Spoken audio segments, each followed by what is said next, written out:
Poésie présente November 9 de Colleen Hoover,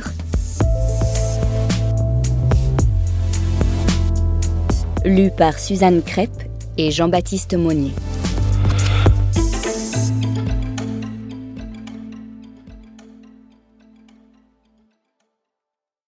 Pour Levi, tu as un très bon goût en musique et tes étreintes sont maladroites.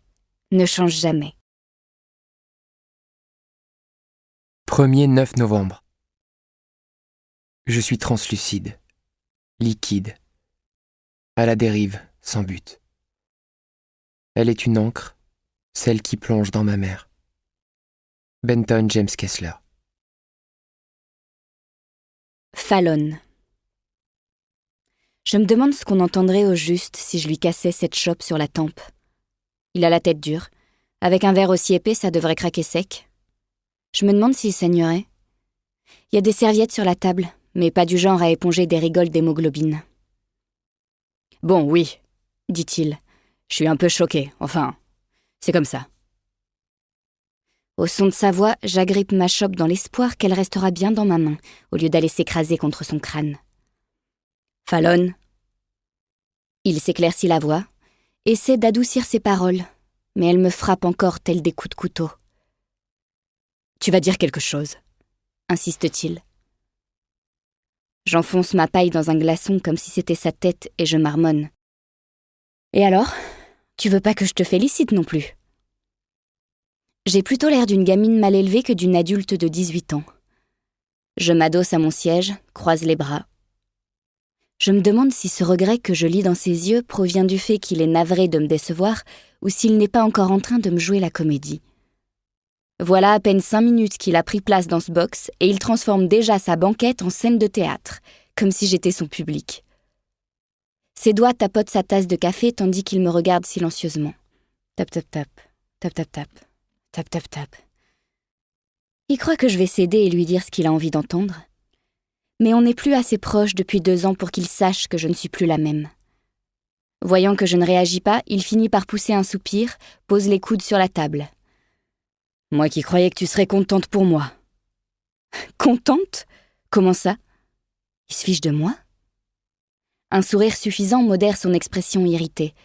« Je ne pensais pas pouvoir redevenir père. » Je pars d'un éclat de rire incrédule.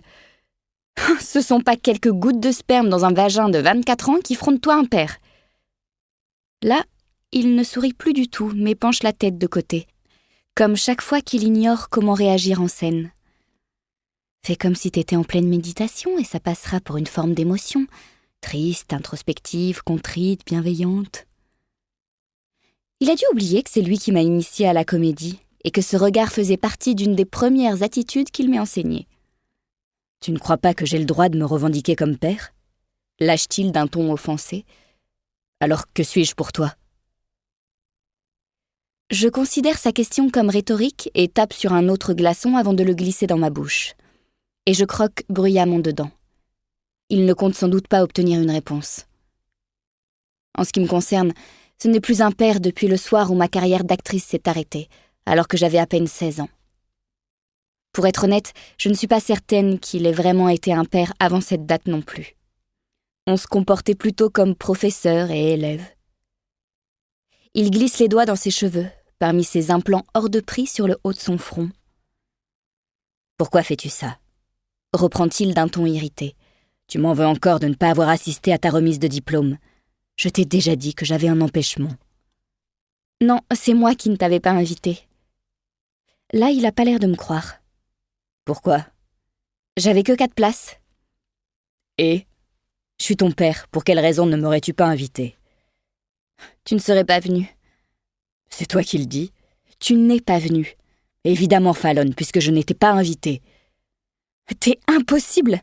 Maintenant, je comprends pourquoi maman t'a quitté. »« Ta mère m'a quitté parce que j'avais couché avec sa meilleure amie. Ma personnalité n'avait rien à voir là-dedans. » Que répondre à ça ? Cet homme n'a aucun sens du remords. J'ai beau détester ça, en un sens, je l'envie. Je préférerais lui ressembler plutôt qu'à ma mère. Il ne tient aucun compte de ses nombreux défauts, alors que les miens occupent le centre de mon existence. Ce sont eux qui m'empêchent de dormir. C'est pour qui, le saumon ? S'enquiert le serveur. On peut dire qu'il tombe à pic. Je lève la main et il dépose l'assiette devant moi. J'ai perdu l'appétit, alors je commence par écarter le riz avec ma fourchette. « Et attendez !» dis-je en relevant la tête. Mais il ne s'occupe plus de moi. Il dévisage mon père avec attention. « Vous ne seriez pas... » Et voilà, c'est reparti. Il frappe la table du plat de la main, me faisant sursauter. « Oh oui, c'est vous, Donovan O'Neill. Vous jouiez le rôle de Max Epcot. » Mon père hausse modestement les épaules, même s'il n'y a rien de modeste en lui. Bien qu'il ne joue plus le rôle de Max Epcot, puisque la série est terminée depuis 15 ans, il continue à se comporter comme une star de la télé. Nous espérons que vous avez apprécié cet aperçu. Pour continuer à écouter ce livre audio sur Google Play Livres, utilisez le lien dans la description de la vidéo.